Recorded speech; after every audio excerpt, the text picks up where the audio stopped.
আজকের মেনু ভাপা ইলিশ আর বেগুন ইলিশ। তাহলে ইলিশ নিয়ে একটু খেলা করা যাক। ইলিশ মামার গায়ে তার ছোটবেলার বন্ধু লবণ আর বড়বেলার বন্ধু হলুদ ভালো করে একটু মিশিয়ে মাখিয়ে নিন। তার মধ্যে বড় চামচের 1 চামচ কালো সর্ষে, 1 চামচ সাদা সর্ষে, 2টো কাঁচা লঙ্কা নিয়ে একটা মিহি পেস্ট বানিয়ে নিন।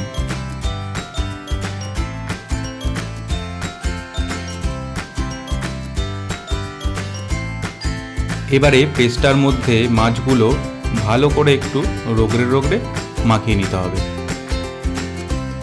খুবই সিম্পলভাবে আজকের এই ইলিশ ভাপাটা বানানো দেখাবো। যতটা টেস্টি ইলিশ মাছ হয় ততটাই সহজ কিন্তু এই ভাপা ইলিশ বানানো।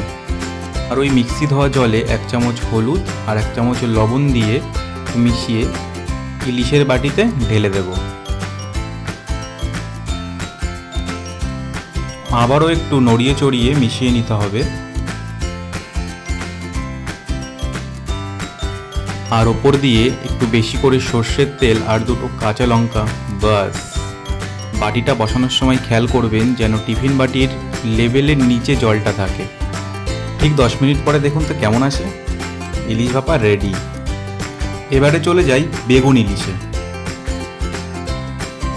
বেগুন আর আলুগুলো এভাবে লম্বা করে কেটে নিতে হবে আর কয়েকটা চেরা কাঁচা লঙ্কা। তেল গরম হলে কালো জিরে ফোড়ন, কাঁচা লঙ্কাগুলো আর বেগুনটা দিয়ে একটু ভেজে নিতে হবে।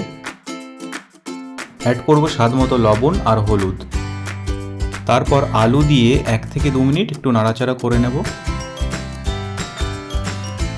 এরকম ভাজা ভাজা হয়ে গেলে দিয়ে দিতে হবে 2 কাপ পরিমাণের জল। আলু সিদ্ধ হয়ে গেলে মাছগুলো একে একে দিয়ে দিতে হবে।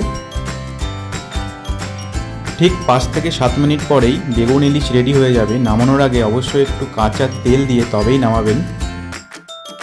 আজকের আমার রান্না কমপ্লিট। একটু সার্ভ করে দেখিয়ে দিচ্ছি বেগুন ইলিশটা।